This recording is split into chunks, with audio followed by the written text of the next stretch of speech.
Hi, I'm Rick Dior, and today we're going to talk about the Cabasa. Now, I've already done a video on this quite a while back. I will put a link here so you can see, as well as in the description of this video.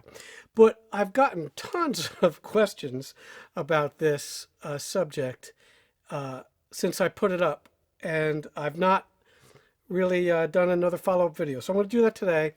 And so hopefully I can refer those of you who send me future questions to this video.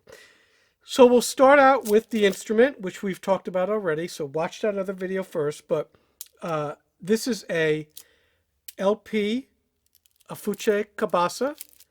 They invented it. And it's sort of a substitute, as I was led to believe, for a shekere. I don't know how true that is, but it is similar in the way you might juggle it. But it's a lot more than that, and a lot less than that, too, if you play the shekere. But there's lots of things you can do with the cabasa, and it is one of the most common instruments you will find as far as utility instruments. There's not a show that I don't play with the symphony, a pop show, or a Broadway show that does not use a cabasa. In fact, I just did the Tina Turner musical, and that had lots of cabasa. So all those shows. It's a very common instrument. It's also a great substitute for sandpaper. So you see sandpaper blocks a lot. This is great. We just did Porgy and Bess, the opera, and instead of sandpaper, in the train song at the end of the first act, we used a cabasa because it's a lot louder than sandpaper. Also, a lot more reliable. Also, you're not breathing in all the dust that's coming off those blocks. So, lots of advantages there. I definitely have an opinion about which cabasas I like to play, and the best ones are the older LPs from the 1980s, maybe early 90s. So that's an old LP cabasa, and we'll do a close-up here. And this is a newer one from maybe about 5 or 6 years ago. And they definitely sound different. So here's the old one. And here's the new one. So somewhere along the line, LP must have changed the parts manufacturer that they use, because this one doesn't sound as good to me anyway, and it doesn't speak as well, and also it doesn't feel as good because this little metal ring under the chain here is not perfectly round. So for whatever reason, and that's pretty much a lot of the new ones are just kind of crappy. So if you can get one, an old one, these feel better. They sound better for whatever reason, okay? And I think the parts are better. So that's my 2 cents. Now these come in lots of sizes. This is the medium size. That's what I prefer. I also have a really big one. We're doing a Beatles show this weekend with the symphony, so that one's over there. I left it there by accident. But that's big. It's about that much bigger, and it's heavy, but it's even louder. But this is my favorite one, sort of the middle one. And then we have a smaller one, which is this. Now I had a older, smaller one, but I can't find it. I don't know where it is, so maybe I left it someplace. But these are good, but I just don't prefer them.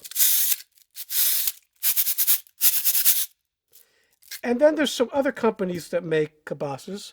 Meinl. This is one by Rhythm Tech, so it's fine. I don't prefer this more than the LP. And here's a really small one. See,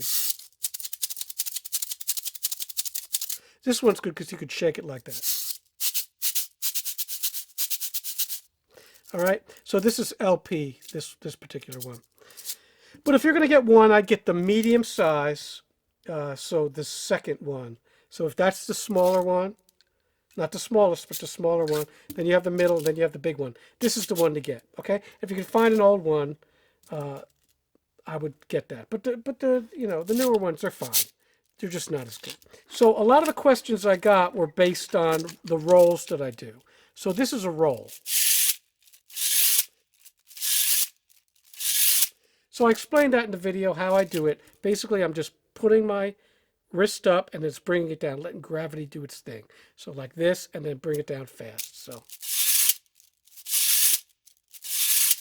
So if you see that kind of roll on a part, especially when it's within a rhythm, that's what you want to do.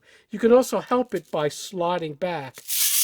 So you can start it like this, and then you continue it.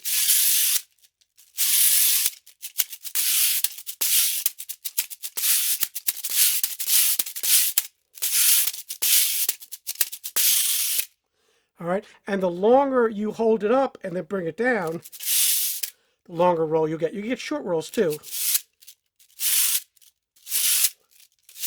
like that, instead of this. The tricky thing to do is not get that first note when you go up like this. Hear it? You can barely hear it. You want to avoid that. And the way to do it is to not move your wrist until the very last millisecond. Okay? So that's how you do that. It's tricky. You just got to practice. You'll get it. I've taught it to so many people. All right? But if you buy a new cabasa like this, and it's tight, which they will be, all right? All the new ones are tight. There's a way you can fix that. So you can either play it for 10 years and wait for it to loosen up, which you probably don't want to do, or you could take it apart. I'm going to show you how to do this. So you just unscrew that. It's got a little bolt in there. The top comes off, right? And then you have all these beads, we'll call them, or chain. And then what you want to do is you want to get a reverse clamp. This one's made by Quick Grip. And basically it's just like a regular clamp, but it reverses. So it pushes out. I call it a spreader, all right? And then what you do is you take this and you'll go all the way out with that spreader. And this little tiny one does the job really well. So you see now I'm taut there. And then you just stretch it. But don't go too far because you'll break it. I've done that. Just stretch it until there's a good bit of resistance. And then what I do is I just leave that for a little while. Okay? Let it get accustomed to being stretched. And then you release the clamp, and then you'll put it back on, all right? So, oh, by the way, that's that metal piece I was talking about. This is the one that doesn't feel round. It's kind of dented, you know. All of them feel this way. So I bet I could probably bang that out.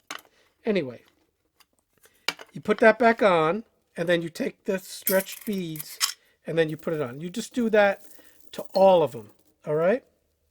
Every single one of them. So once again, just stretch it out.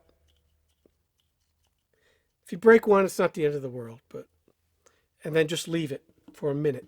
All right, release it, put it on, and then when it's all said and done, you'll have a loose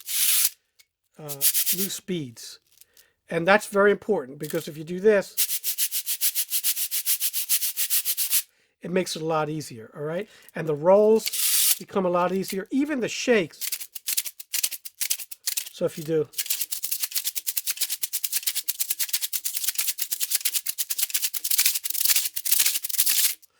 you get that shake from it. So that's what I recommend doing. That was, like I said, a really popular question. I can't get a roll on my cabasa. What am I doing wrong? Well, it could be your technique for sure, but it's probably also the beads are too tight. So I hope this helps answer some of the cabasa questions, and we'll see you next time. Thanks.